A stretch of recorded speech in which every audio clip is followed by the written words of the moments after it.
Christmas in July.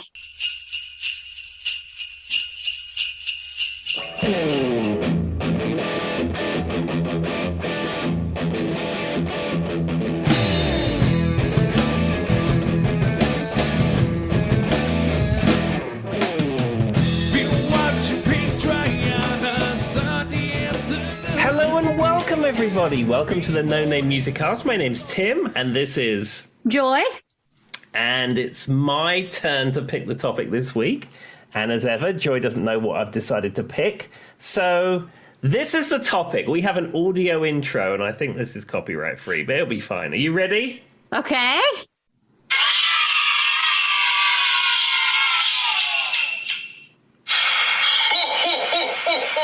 Merry Christmas! It's Christmas in July! Yeah. Okay.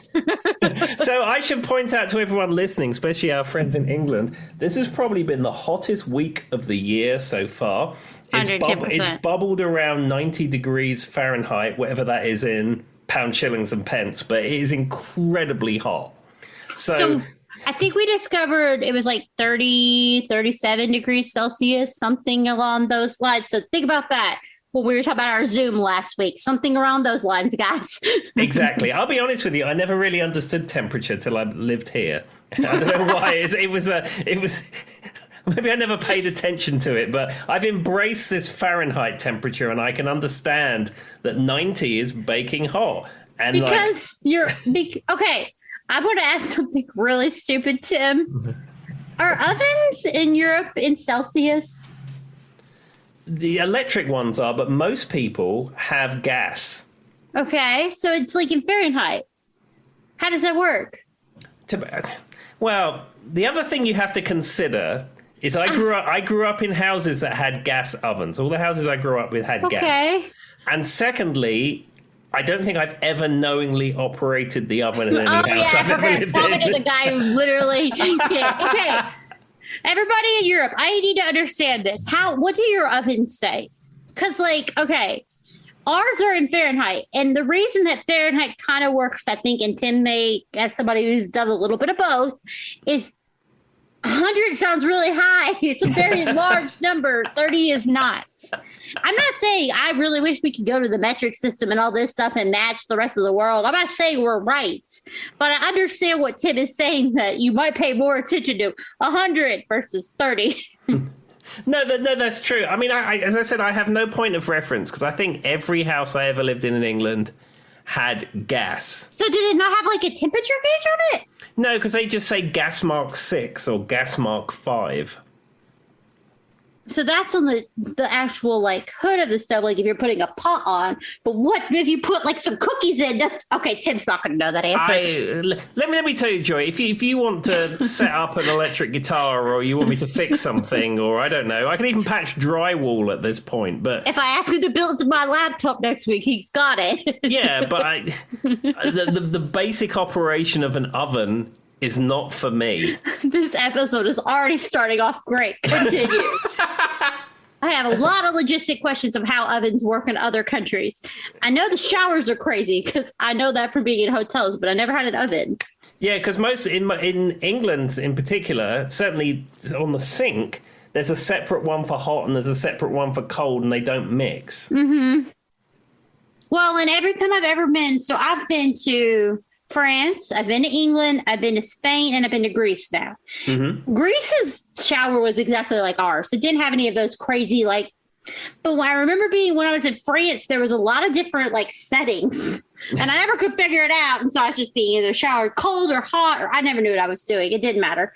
And Spain, I feel like it was always just cold, but that kind of worked because it was so hot the entire time I was there, I didn't care. Mm-hmm. So maybe that's what maybe they're just setting on their electric bill. But Greece, I will say, I went to Greece about 2 years now, Tim? It's probably been 2-3 years now. Mm-hmm. So we had one of those. It was weirdly enough, the hotel almost like a claw foot, big bathtub. But the shower head was super powerful. So as soon as you turned it on, if you weren't holding it, it would fly across the room. I learned that, but that's the only extent of what I had in Greece. This is literally not music related at all. Stoves, showers. Where are we going with the music, Tim? Okay, so Christmas in July. It's Christmas in July. It's Christmas in July. And also, the other thing I was going to say, even before we launch into the Christmas selection, which I've picked out, as you know, we enjoy the work and the life and times of Dolly Parton on this show. And Pigeon Forge, where Dollywood is, does have a Christmas obsession.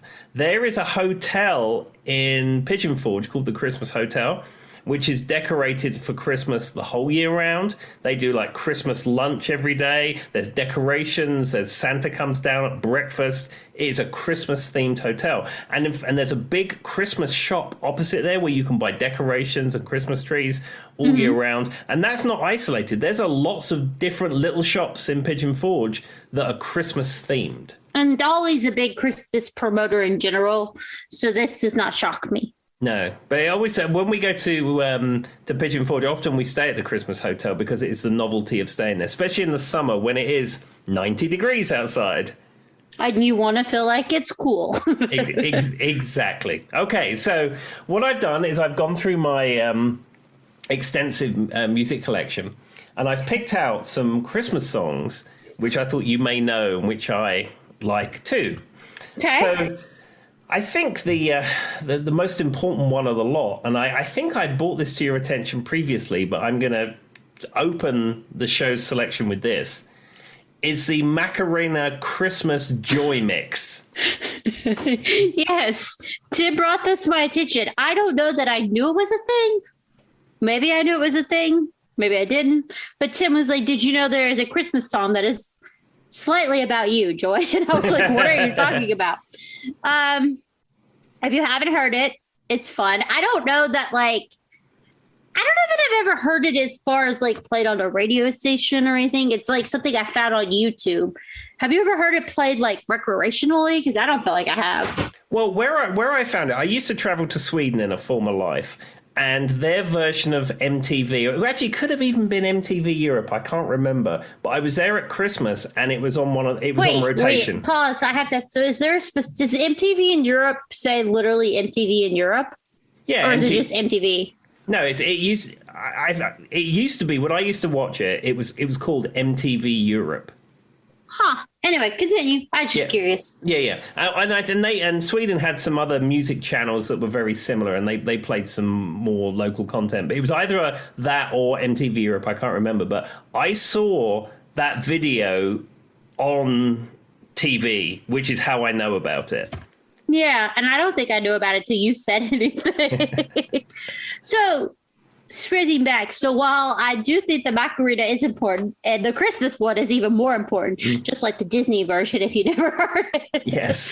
Anyway, but wait, are there other? So like in America, we had Fuse, and it played like alternative rock back in the day. Mm-hmm. Are there any things that like cross? Like, was there a VH1 Europe? I have questions. Yeah. So we. Well, we should go back a few steps. We didn't get multi-channel TV till the early 90s. That wasn't a thing. And some new towns had cable, and then I'd say we really didn't either. No, but I mean, people had cable in the 80s, but it was a 90s thing to have multi-channel TV. Okay. And then some people had cable, but not many people had cable. And then Sky TV came out, which is Rupert Murdoch owned. They put this satellite up. It had 16 channels, and the receiver and dish were very cheap to buy, and lots of people got involved in that. And I think initially we had MTV Europe, and then later on we got VH1. And I'm just confused why it wasn't just MTV. Why did it have to have Europe? I don't know. Well, that's not related. Because it was a completely separate channel. It had different hosts. It played different videos. It was a completely regionally steered. And that was to steer to the audience. Yeah, and what was cool is that they played a lot of stuff from Central Europe that in the UK you wouldn't have heard of, which was interesting. So you got to hear and see some stuff you wouldn't really necessarily see. But what happened is that over time they stopped doing that, and they just started playing housey rap music, and then it just like in here it faded off. And then it became reality shows, and then it was completely unwatchable. Did you guys have pop-up video on your VH1? Yeah, I remember it on there. Okay, that's all that matters, Tim. That's really all this conversation was about. So was it called VH1 Europe or was it just called VH1? I think it was just called VH1, but MTV was definitely called MTV Europe. Interesting. I'm learning a lot. Not that this is related to Christmas at all. So what you're saying, though, is they played a lot of like Central Europe type stuff that you would hear. This doesn't sound like I don't know. This probably sounds like almost like a Central Europe song. Yeah, I would imagine so. I mean, I'd never heard of it before I heard it on TV in Sweden. So, I mean, of course, the Macarena was a thing, but the Christmas Macarena, which everybody knows is the definitive Macarena. Wait, so I haven't heard it since the one time you told me about it like a year ago. Is it still in Spanish? Yeah, it has the same. It has the same Macarena thing, and then it just kind of slides into Christmas songs, and it slides back into the Macarena again. That's what I thought. So, fast forward to Tim teaching us Americans about Christmas in Europe. So, Tim mentioned to me there was a Joy Macarena. I'm like, what are you talking about? So I listened to it like once. I'm just going to tell you the truth. I haven't listened to it since. But Tim also taught us about Christmas crackers. And all the fun games that they play in Europe that we do not play here. Is there anything that, so we talk about Christmas crackers and you put the little hat on, you get your little joke and all that stuff. Is there anything in America that we do that's weird to our European friends? Well, the thing for me is it seems to be the main holiday is Thanksgiving. And Christmas, to some degree, it seems almost like an afterthought holiday because a lot of people only get Christmas Day off. I mean, we are lucky where we are that we work. We get Christmas Eve and Christmas Day off. Thank you, HR. Thank you, HR. Thank you, HR department. Pat my own back. We got Juneteenth off this year. Pat my own back here. But but a lot of American workers would only get Christmas Day off. Mm-hmm. And also, you don't recognize Boxing Day, which I find hard to fathom. I know. And what does Boxing... So I know it's the day after Christmas and everybody talks about it as like a day to unwind after Christmas in Europe. But what does the term boxing actually mean? Like, where does it come from? I looked this up a little while ago. My understanding of what this is that back years ago when rich people had like butlers and, you know, servants around their house. So not like us. Yeah. What would happen is that on Christmas Day, the servants, of course, will be serving the family and the cooks will be serving all that kind of thing. Mm-hmm. And then on Boxing Day, traditionally, that's when the servants would have their day off, and the rich people of the house would present them with a box of gifts. So it's being kind to your servants, and we in America don't have a date. Okay, well, I feel uncomfortable now. What's the next song, Tim? The next one that I have on the list is one which I'm already out for this year. This is one where people play a game where they get in December and they see how long they can last before they hear it, you know, naturally on the radio or TV or whatever. And that is Wham's Last Christmas. Okay. Ironically, Tim, or maybe unironically, I don't know. I can't understand what ironic means. They say it means one thing, but then they say that's not ironic. Anyway, doesn't matter. So I was talking to a coworker. We're just going to say her name starts Lexi. If you're listening, it's you. Anyway, so Lexi, we were talking about Christmas. Do you remember last year, it was the year before last, Jonathan played music over the things at work. And we don't normally have that. And for some reason in HR, it was super loud, but it wasn't loud anywhere else. I don't know what it was. So I made the joke that it felt like Wham was playing in the middle of HR while I was trying to work all day. And it was talking about Last Christmas. So I actually love the song Last Christmas. We've talked about it, and I have a feeling the waitresses are going to come up, so I'm going to hold my thoughts on them. But I absolutely love that song. But Tim's right. In America, I don't know about Europe, but we hear it literally every day on repeat till the end of Christmas, which given it is one of the... So why I think that is, Tim, and maybe it's neither here nor there. So, you know, we've got our traditional Frosty and Here Comes Santa Claus. Mm-hmm. It's very hard for modern day artists or even kind of modern day, think 80s, 90s, whatever, to make a Christmas song and make it popular. Mm-hmm. Because we're so stuck in our traditions. Because, you know, when you hear Ariana Grande's version of Santa's Coming to Town, you're kind of like, nah, overrated. You just ignore it. But Wham's Last Christmas did what a lot of modern, and I think of Wham as modern day, even though I know they're not like modern day. I'm thinking like post 1960, because a lot of those Christmas songs came out in the 60s and before that.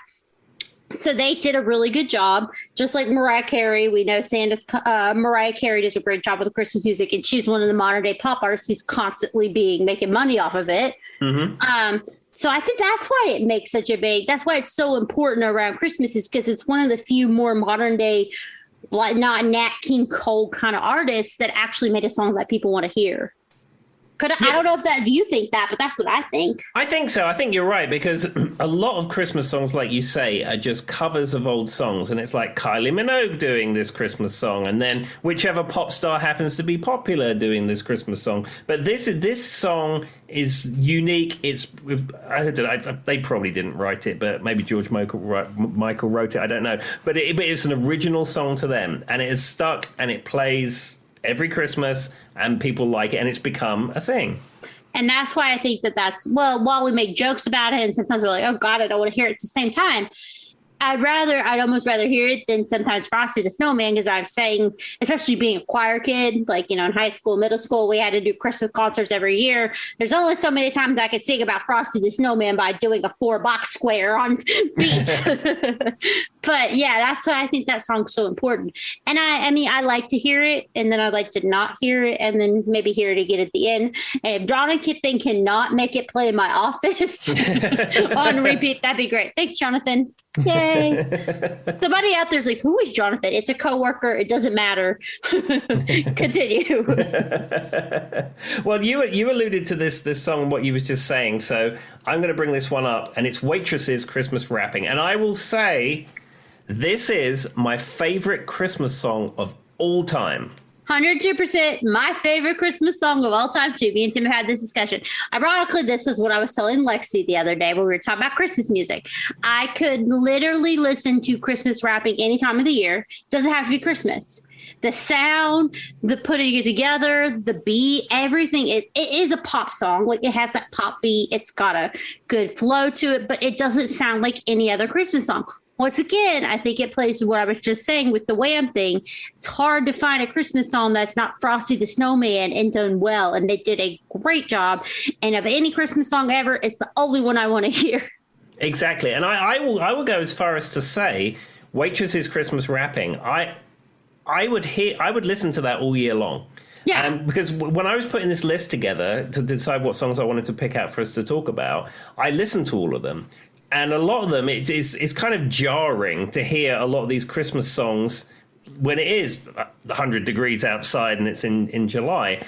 But I don't know, when you put Christmas Wrapping on, I hear it and I'm like, oh, this is great. I love this. Well, I think it's the arrangement. And I don't know if you'll agree with this, Tim. So when Tim was talking, you guys can't see me, but Tim can see me. I'm going, Merry Christmas, this one this year, Merry Christmas. You guys don't know the song we're talking about. Go listen to it. It's fantastic. But I think it's the arrangement. It kind of makes it sound like a pop song, but it's taking on the elements of Christmas very well. I don't know how to explain it. Kind of like Wham! Last Christmas is a pop song that's talking about Christmas, but it's not overly Christmas. That's true. And also it's a story song. It tells the whole the Christmas thing that's going on with them at that time. And there's a lot of band instruments. Like, isn't there like trumpets in the background or something? There is a horn line in it, and it's got a funky kind of Nile Rodgers guitar thing going on in it as well. Yeah, I think it's just different, but it's different because, like we were saying, and maybe people will disagree or won't agree.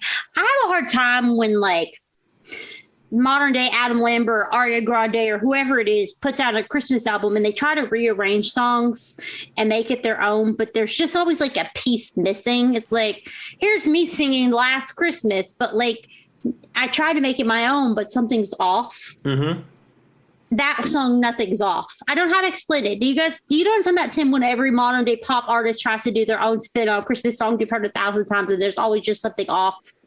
Yeah, I think that comes down to a lot of modern day artists try and cover all kinds of songs, not necessarily Christmas ones. Yeah. And then the spin they put on it is not a good spin. I mean, like, you have, like, Joe Cocker doing A Little Help from My Friends. I know that's a 60-year-old reference, but... Say, Tim, that's not modern. No, but you know, like, he made that a brand new song. It's the same words and it's the same chords, more or less, but it is completely new. But what you find, like you say, Ariana Grande doing her Christmas album, like I said before, it's the same thing, but just with whatever production style is.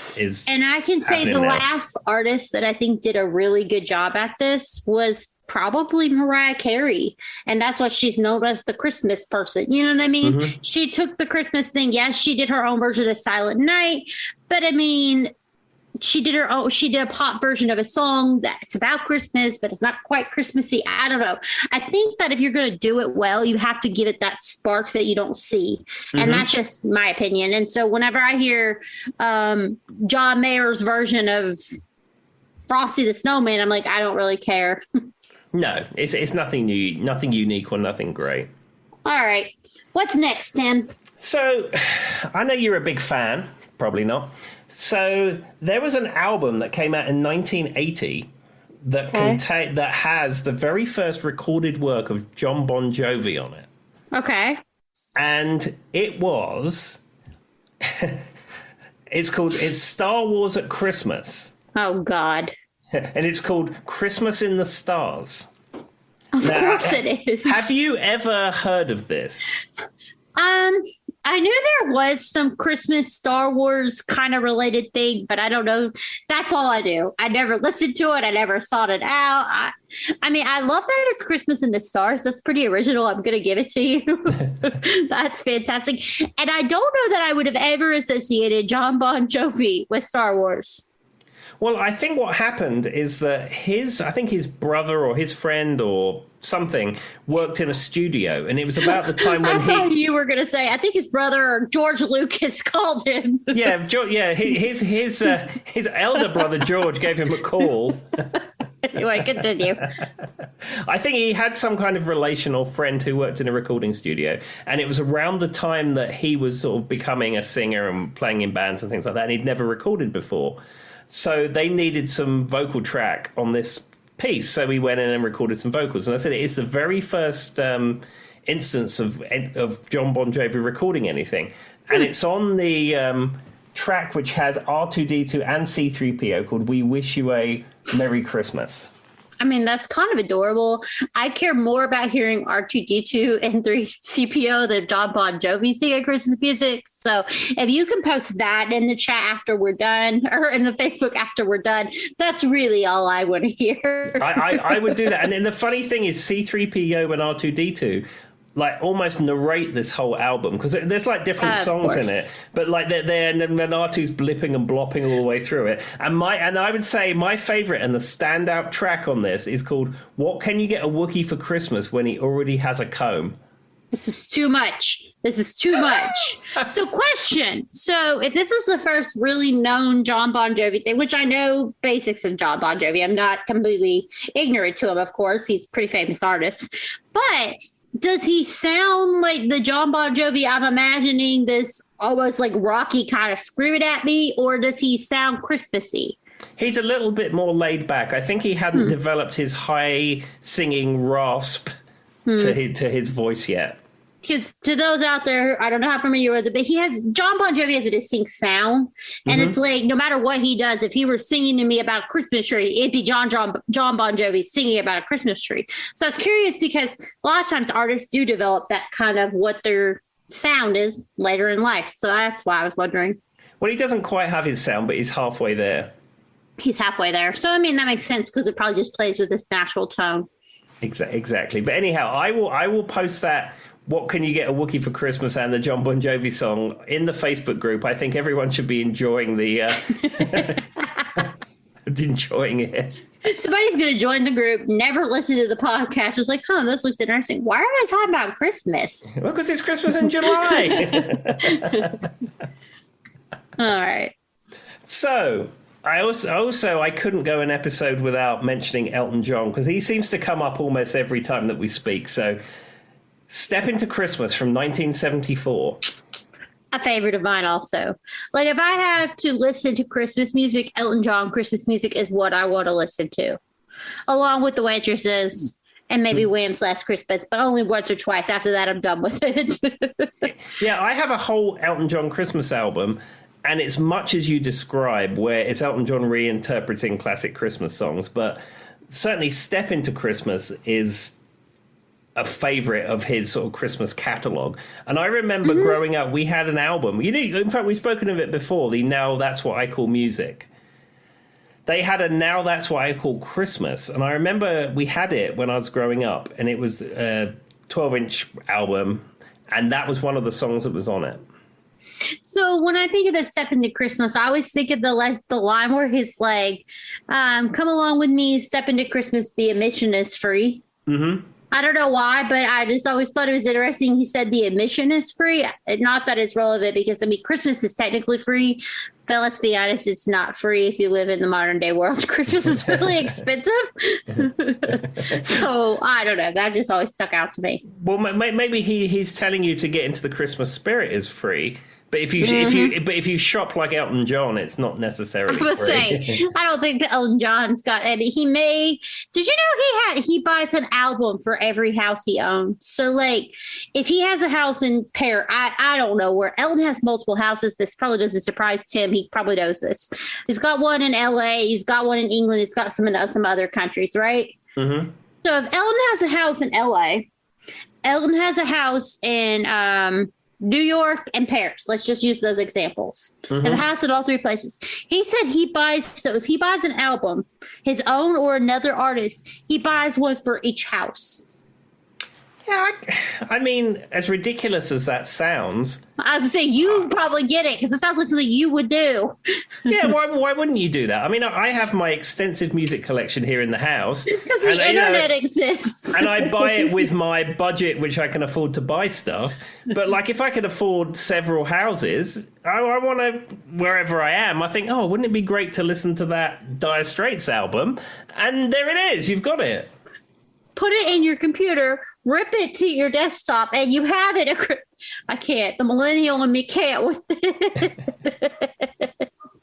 But that is exactly, that's what he does. But maybe Elton is an audiophile. Maybe he has really high-end, expensive hi-fi equipment and a £25,000 record player and all the trappings that comes with that. And maybe that's why he wants to have a copy in every house he lives in.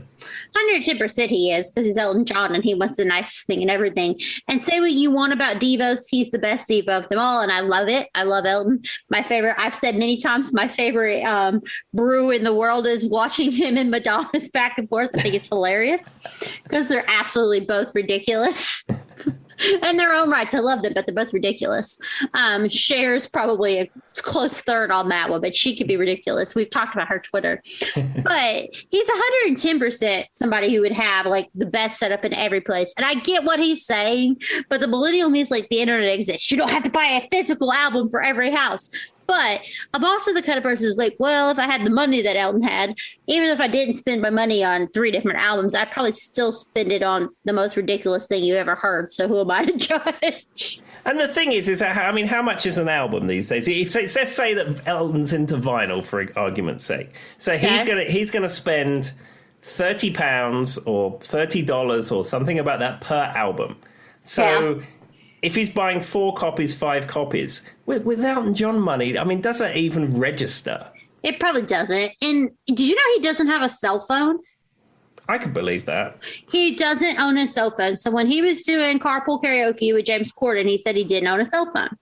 And James Corden's like, so I could kidnap you right now and no one would know it. He's like, kind of. And he's like, well, why don't you own one? He said, because there's always some member of his posse around him, a producer, a record label person, his bodyguard who always has a phone around. So if he needs to make a call, he just asks to use their phone.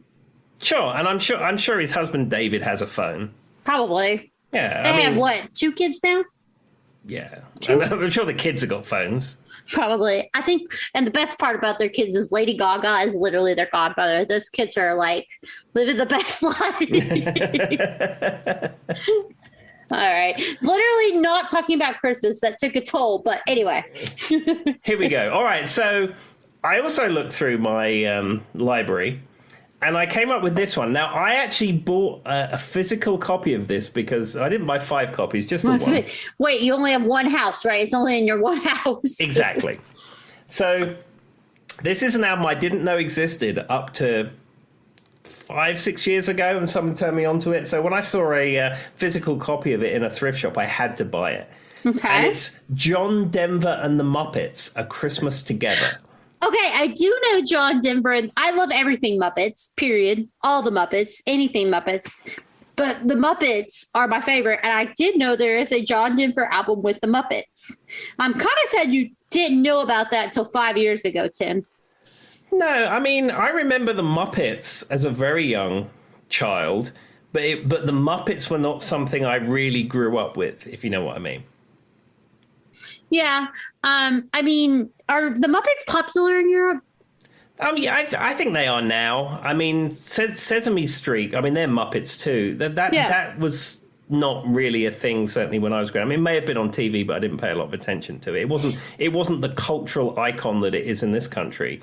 But I remember the Muppet Show being on when I was very young, but it didn't form part of my youth. So did you know that album, John Denver and the Muppets, the Christmas show or Christmas special or whatever, it's based off of an actual like television production they did on ABC in the 70s? No, I didn't know that. So if you go on YouTube, I know this because I used to watch it as a kid because my mom would play it occasionally and different things like that. So so the Muppets had a Christmas TV special they did with John Denver, kind of like, you've seen him with other artists like Elton and stuff like that, and they did a whole Christmas special, and that's what the album's based off of. Well, there you go. I've learned something. I didn't know that. Y'all, I taught him something. Woo! But yeah, so there's a Christmas special. I think it's probably like 78, 79. Late 70s, but yeah, I mean, and John Denver looks exactly like you remember. Long hair, glasses, looking very 70s, telling you to go fly in a plane somewhere, or an airplane, airjet, whatever he says. He looks like that. But yeah, there's a whole Christmas special. And of course, the Muppets look adorable, dancing around like Muppets. But yeah, I'll have to find a video of it. But it was an actual Christmas special, and I'm assuming that's what the album is built off of. Yeah, and then the album is from 1979, so that everything ties up, as you said. Whoa! Hey! Yay! Well, I tell you, the next song I have on my list. Now, this is a song which, if you live in England, together with Last Christmas, is almost impossible to not hear. And I don't know if it ever made it to this country. Certainly, my wife Hannah is not sure whether she'd never heard it, but then she says the lines are blurred because she's lived with me for 20 years, so she doesn't really know. That's fair. So this is Slade, Merry Christmas, Everybody. Are you familiar with that? Well, I'm familiar with the band Slade. It goes, so here it is, Merry Christmas, everybody's having fun. Okay, it's not popular, but I think I have heard it. It is not popular in America. Like, you're not going to hear it like Last Christmas. Yeah, that's what I thought, because it's you hear that everywhere. There's TV commercials with it on, and the radio plays it, and it's the de facto rockish Christmas anthem. Yeah, it's something. Is it something about like there's a stocking on your wall and Santa's having a ball? Yeah, that's the one.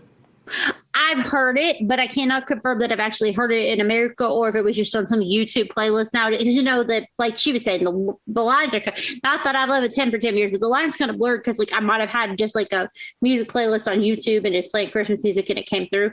But it's not a song you hear here, no. No, and that's what surprised me, just how incredibly big it is in England, but compared to here where no one would know what it is. What was Wham's Last Christmas that's super popular in Europe? Oh, 100%. Oh, okay. Darn you, George Michael. Yeah, that's like one of those songs that like I feel like I've heard, but I can't account for if I've heard it just like randomly and it's not. But no, I would not hear it on TV or in a commercial or anything like that. Exactly. Well, that's interesting. So that proves that Hannah hadn't heard it before she met me. So there you go. Probably not. I think I've heard it on a YouTube video or something. There you go. All right. Well, another song that I have, which I'm sure you probably have heard, and I don't know how popular it is, but it's Paul McCartney's "Wonderful Christmas Time." It's pretty popular here too. Mm-hmm. Like that's one you hear every Christmas. Maybe not like once again, not like every other song, but every fifth song or something. It's one more. And what's weird though is speaking of like Beatles, it's Imagine So imagine the song like John Lennon. Like I feel like it's almost become associated as like a Christmas song. Or no, I'm thinking of what's that song that I'm thinking of with him and Yoko Ono with the kids? Well, there's Happy Christmas, War is Over. Yeah, that one. But then I feel like Imagine's kind of become like almost like I feel like I hear it more around Christmas time. Maybe. I am. It's hard to say because I don't listen to the music radio, so I don't have a good handle on it. But maybe that's the case.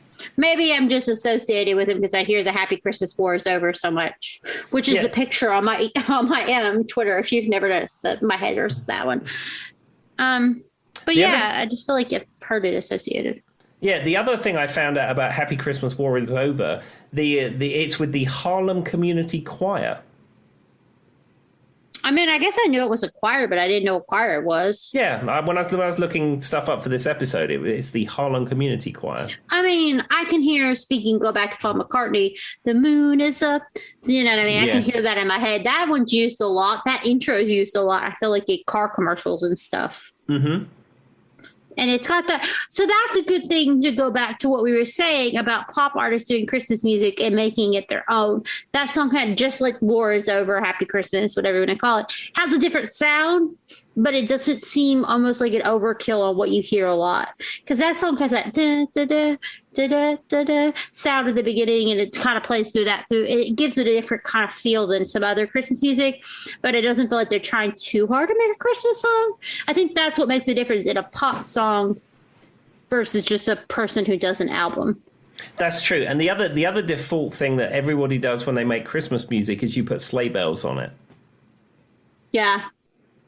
But I mean, who can you simply having a wonderful Christmas time? I mean, it's a great play. And it's Paul McCartney. How can you go wrong with that? Exactly. And if you guys didn't know it, record scratch, he was a Beatle. another No Name Music Casting exclusive for you, ladies and gentlemen. You may have been a part of a band back in the day or something. I've heard that before. Heard that. So, okay, speaking of Paul McCartney and being a Beatle and yada, yada, yada. Mm-hmm. So you know how he was knighted and now he's a Sir? Yes. How do they pick who gets knighted? Well, it's not, as to my understanding is it's not obviously the Queen who like flicks through the Daily Mirror and goes, oh, look, it's Paul again. We better give him a knighthood. I think they have a team of people working with the royals deciding. So like the Kennedy Center honors type thing? Exactly. I'm sure there's a panel or there's some kind of process that decides who is worthy of the knighthood. I don't know anyone else who's been knighted. Who else has been knighted? Ringo. Why doesn't nobody ever call him Sir Ringo then? Why is it only Paul who ever gets the Sir? I don't know. And disrespect. Isn't Mick Jagger a Sir, I think? I have no idea. Like I said, I'm literally the only one in America that we know about is Paul. And now I feel bad for Ringo. Well, it's Paul. I mean, it's Paul. Because literally people will call him Sir Paul McCartney, like just saying it, but you never hear Sir Ringo Starr. No, but he's all about peace and love. That's true. And Paul's more kind of posh, I guess. I think so. Ringo. Well, what's funny is if you see any Beatles documentaries, have you seen that one, the anthology documentaries that came out years ago? Have you seen those? Yeah. And then you have Paul being interviewed, and George was alive when it was interviewed, and they're all very arty, and they're talking about we was interpreting this and interpreting that, and I went off to India and I came back, and my perception of this and perception of that, and Ringo is much more down to earth. He goes, I didn't like that. That was terrible. I ate the food in India. I just wanted to come home. Well, and that's the thing, though. And I have a hard time with this, and this is going to sound really bad. I'm sorry, Beatle gods out there. I love you. I'm not in the Beatle room, but Tim can tell you there is a Beatle room in my bedroom. But there's a bunch of Beatle stuff, guys. But anyway, it doesn't matter. I feel like sometimes I wonder how much of what George and Paul were saying and how much we can attribute to drugs. I would imagine an awful lot of it, to be honest. Especially in India.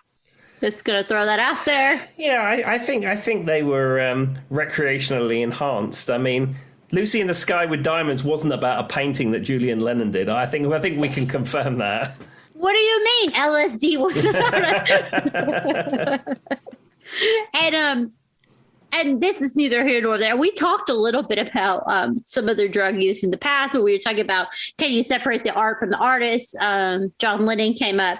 And I had a book it was called like Hippie or something I read, and there was a whole section on the Beatles, and there was many pictures of them with many substances around it. And I'm not saying that George Harrison did not go through his spiritual awakening that he says he did. Of course, when he came back, he wrote a song that then became known that it was a cover of another song from the 60s that a female band did. So I'm not real sure. Mm-hmm. I don't know. Anyway, but I just wonder, when you hear them talk, when I hear Paul talk and I hear George talk, I hear a lot of drugs. And then when I hear Ringo talk, I hear a dude who just kind of like, I don't know what's going on. This is cool. Yeah, he's a lot more straightforward. And in that Beatles anthology, John Lennon had an album out after the Beatles split. And on the cover was him and Yoko naked. Mm-hmm. And he showed it to Ringo. Ringo was like, what is this? He went, oh, it's all right, John, I suppose. I don't know. Do you want to show that?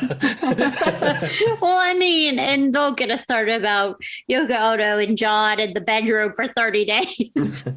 We could go on for days. There's a whole level there. And Tim talked about apparently John could not handle heroin well, which I don't think anyone should handle heroin well. But when you're hanging out with Keith Richards, yeah, who you try and keep up with Keith Richards' recreational drug takings, you're not really hanging out with the right person. That's a fair statement. Didn't do it well. All right. I don't know how heroin has to do with Christmas, but what's the next song?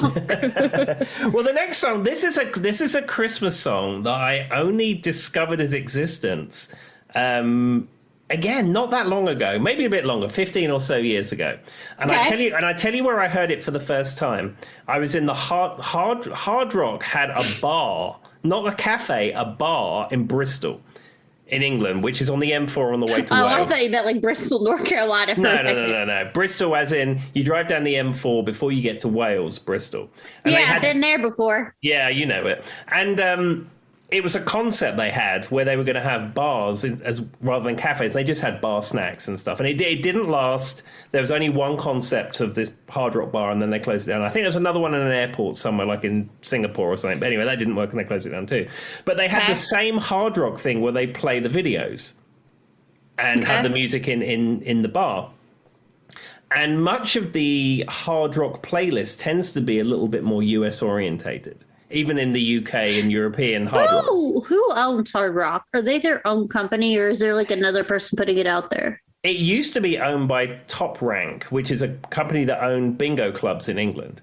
And then the Somali Native American tribe bought it. And they own a lot of casino interests. Okay. And that makes sense. And they're very shrewd and very good business people. And they actually closed a lot of Hard Rocks down after they bought it, the ones that were not performing. So like in England, there was 5. There was all over. There was one in Nottingham, and there was one in Leeds, and there was one here, there, and everywhere. And in the end, they closed them all down. And I think the only one left is London, and there may be one in Edinburgh. I can't remember. And if anyone wants to ask why Tim knows this, we'll get into it We'll have a Hard Rock episode. We'll do a Hard Rock episode another time. There's a whole story there. Continue, Tim. Anyhow, so we went to the Hard Rock bar in Bristol, and it was around Christmas time, and they played this song, and I'd never heard it. And then like Hannah's singing along with all the words, and I was like, I've never heard this before. And it is Grandma Got Run Over by a Reindeer. Oh, good Lord. I've been hearing that song. No wonder Hannah was singing it, as we in Southwest Virginia have been hearing that song since we were 3 years old. So is it not played in Europe, I'm guessing? Well, I'd never heard it. Huh. Well, for our European friends, I'm just going to give you a little bit. It's literally that Grandma got ran over by a reindeer walking home from our house Christmas Eve. You can say there's no such thing as Santa, but as for me and Santa, for me and Grandpa, we believe. It's a song about grandmother literally getting ran over by a reindeer. And it's done, I don't know who the original is done by, but there's a version done by Jeff Foxworthy with the blue collar comedy tour. So it's like, it's literally marketed to the South of America. Mm-hmm. It's ridiculous. But I mean, I've been hearing it since I was a kid, and it is one of those earbuds. So it's not shocking to me that Hannah would be singing it. I just find it interesting that you hadn't heard it, because I swear I've heard that song since I was like 2. Yeah, no. And the version I have is by Dr. Elmo. See, I don't even know. I feel like I know there was a version, and then Jeff Foxworthy got a hold of it, and then he did a version for the Blue Comedy Tour, and that's what I associated with. But there was another random dude who sang it, and it's probably Dr. Elmo, which I don't think is Elmo from Sesame Street. Could be wrong. No, I don't know of Dr. Elmo or his heritage or his other work. He's not a red monster. That's funny, though, Tim, that you learned that at a Hard Rock of all places. And a Hard Rock concept bar in Bristol. That just was like a pop-up and then disappeared 5 days later. Well, so, it was there for a year or so, maybe. Question, was it around Christmas? Yeah. It was at Christmas time. Well, that makes more sense than if it was like August and Grandma got ran over by a reindeer. The only people who are celebrating Christmas in July are us. Nobody else does that. So what's funny about you saying that is I'm almost burnt out of the song. I don't know that. Like, I want to hear it like once, maybe twice a Christmas season, but that's it for me. And then you are done with it. Yeah, and so like you with what was the song earlier that you said is not popular in America that we talked about that's on every European thing ever? Oh, Merry Christmas, Everybody, Slade. So that's our version of that. Yes. And if you have a mother who likes country music like I did, which actually I've said many times, I attribute my big music extension knowledge to my parents. They taught me great things, but my mom did listen to a lot of 90s country. That played a lot. Yeah, and I have I say I don't have any knowledge, but my knowledge of country music was zero before I moved here. And then it went up a lot after I started playing in local bands around here because everybody plays country music. And I'd never really heard of country music outside of Dolly Parton and that kind of era of country music.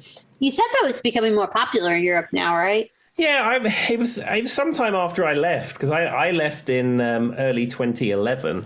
And I seem to remember there was some kind of contemporary country music festival that went on at the O2 in London, which is a big arena.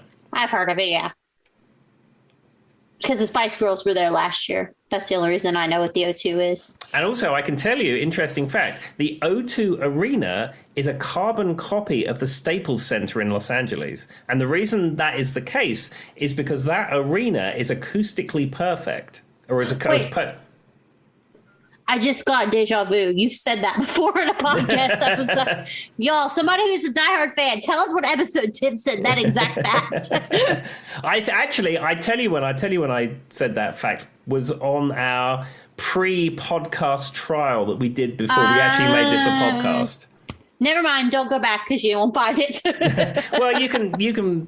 I think maybe I pulled it off YouTube, but Joe and I did some pilot shows before we decided to make this a proper podcast, and we just put them up on YouTube just to see what it would do.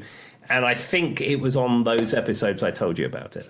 I remember something about perfect acoustics in O2, and then like deja vu, like light bulbs started going off in my head. I was like, this sounds familiar. Well, there we go. The diehard fans would have heard that before. The new fans of the show would have never heard that. And if you're a diehard fan, what are you doing, man? That was way back. Well, if you are a diehard fan, thank you. We appreciate you. We appreciate it. Yeah, we appreciate you listening to our show. That's a joke. That's a joke. Okay, Tim, what's next on the Christmas list? Well, this is another one that you hear in England all the time, and I'm sure it's probably the case here.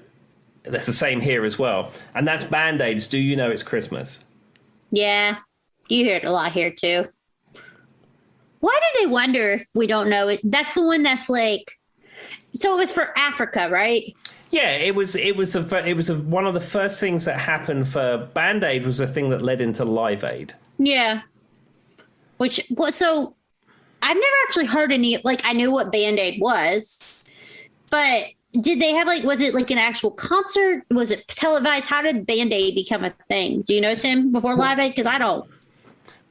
What I think happened, if I remember correctly, Bob Geldof so there was a news report that they went out to Ethiopia and they reported on the famine that was there and all the people that were dying and all the poverty and all the, terrible stuff that was happening there. And Bob Geldof saw it on TV and he wanted to do something.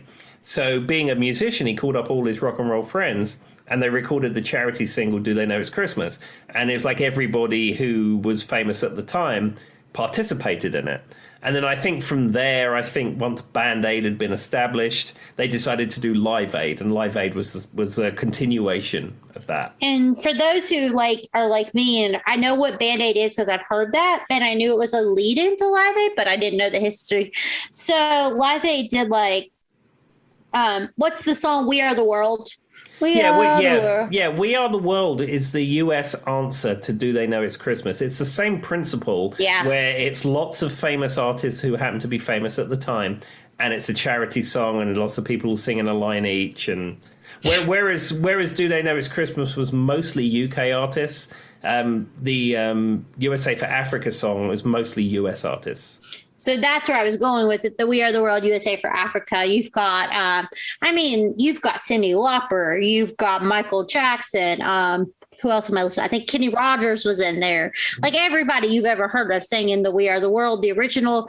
There was a modern day version they did in the early 2000s, and I'm just not going to talk about it because it was a little disappointing. Sorry if you guys liked it. You guys can enjoy it. And I love the idea of reinterpreting something to spin, for charity. They did it for charity. And that was for what was that for, Tim? What did they redo Live Aid for in the early 2000s? I think it was the same thing. I think it was.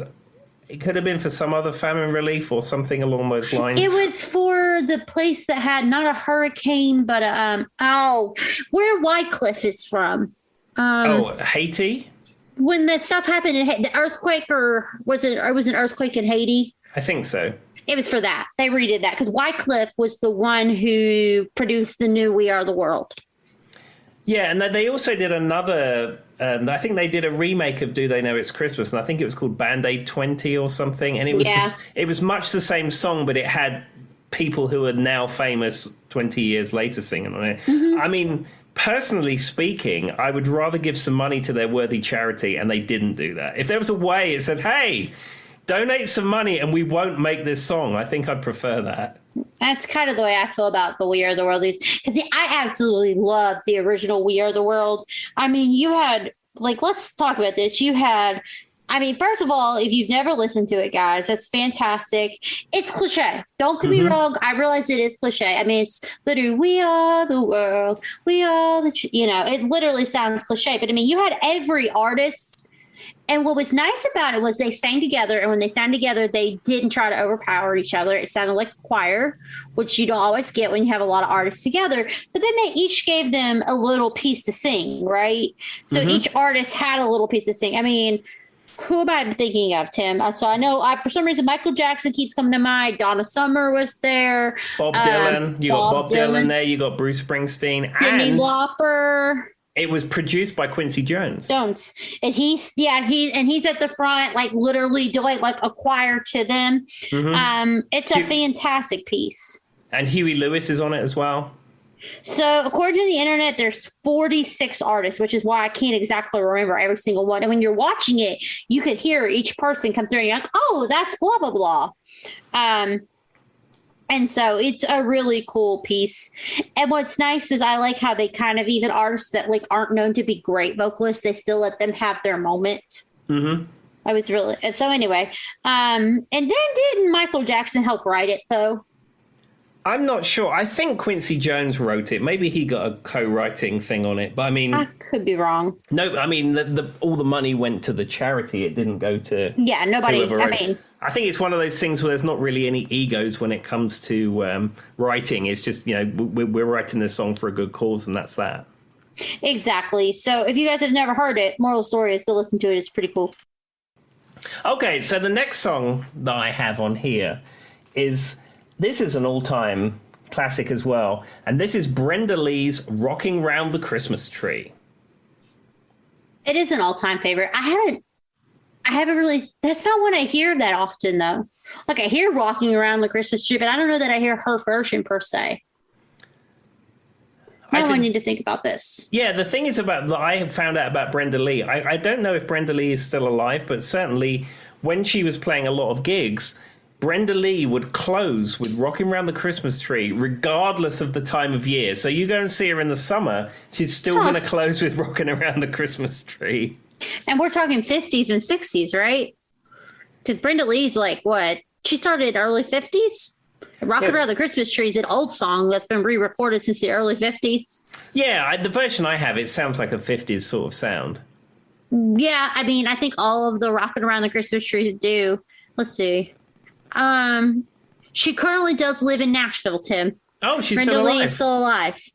And you guys heard it here first. Somebody out there's going, yeah, we never said she was dead.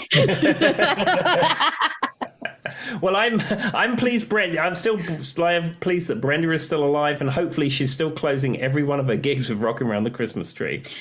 But I will say, so rocking around the Christmas tree at the Christmas party hop. The female version, there's a male version, which I don't know off the top of my head who sings the male version. We hear a lot from the 50s. Sure, it's somebody obvious when you say it, but her female version is the one you hear, because you hear a male version and a female version, and hers is, I think you hear them pretty equivalent.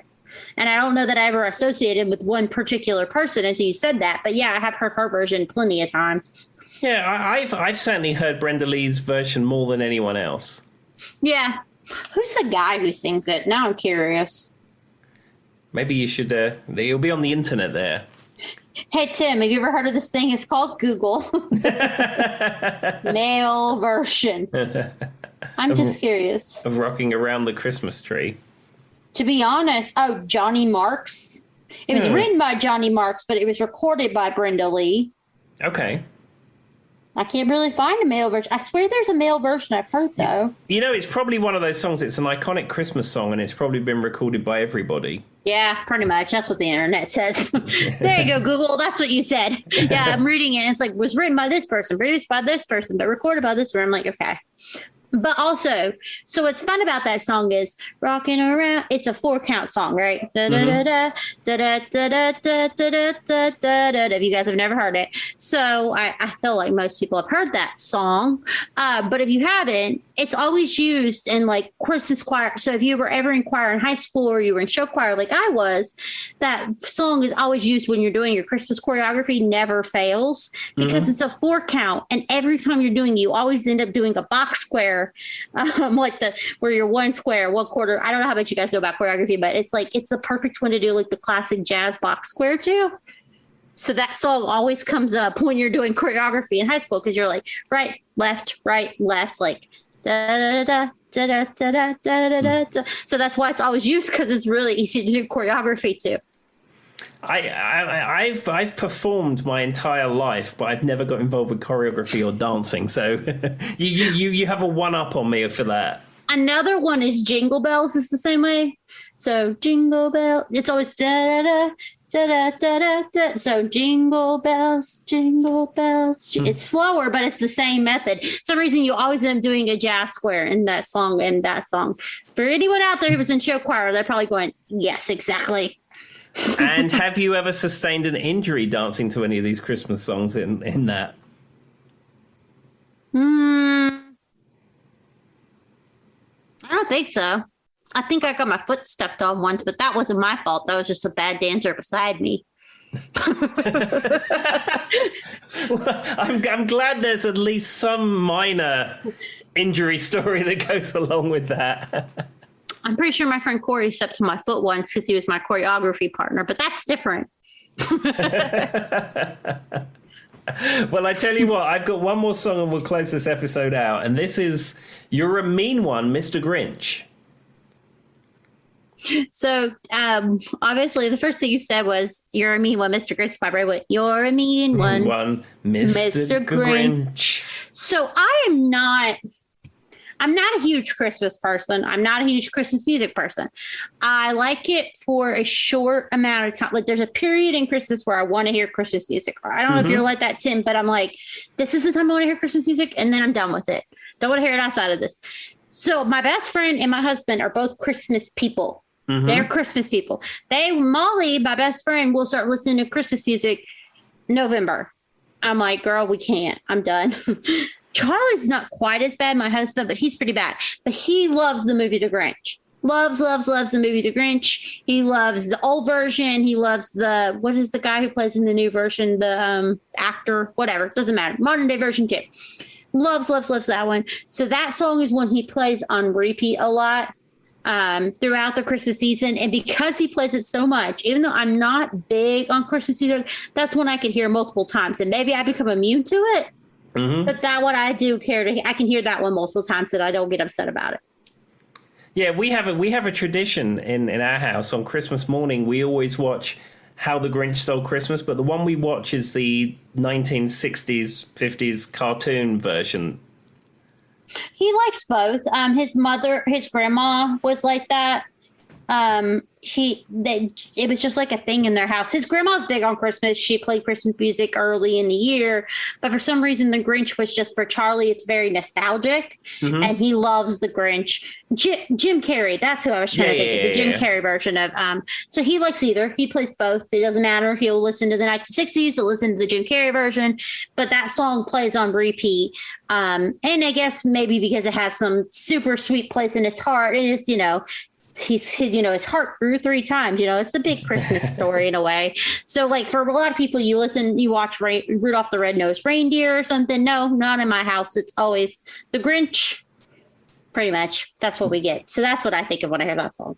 I've never seen the Jim Carrey film, but one time when I was at Universal Studios in Hollywood, they had the set from that film.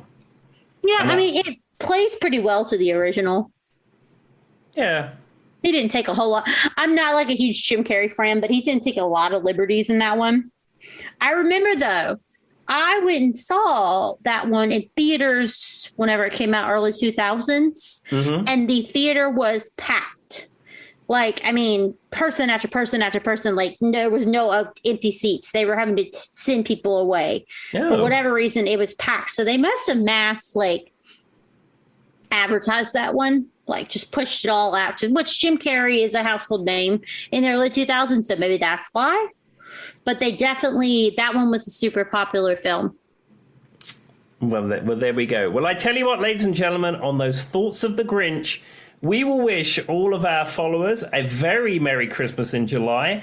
And we will see you next week when it will not be Christmas. See you later. Yay!